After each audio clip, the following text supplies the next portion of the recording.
இனியவர்களே, திருப்பத்தூர் நகரத்திலிருந்து, சிவகங்கை மாவட்டம் திருப்பத்தூர் நகரத்திலிருந்து திண்டுக்கல் செல்லுகிற சாலையிலே இருந்து கொண்டிருக்கிற ஊரினுடைய பெயர்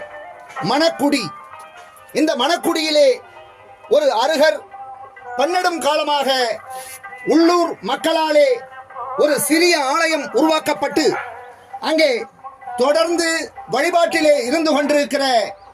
நிகழ்வு இந்த ஊரிலே அரங்கேறிக் கொண்டிருக்கிறது. இன்னவர் இவர் என்று அறியாத நிலையிலே மிக அதிகமான பலி கொடுக்கப்படுகிற அருக திருமேனிகளிலே ஒன்றாக அங்கே கழுகுமலையில் இருப்பது போல் அங்கே மதுரை அவுட்டர் ரிங் ரோடிலே இருந்து கொண்டிருக்கிற பாண்டி முனீஸ்வரர் போல் இந்த மணக்குடி அருகருக்கும் பலி கொடுப்பது என்பது வழக்கமான மரபாக ஒன்று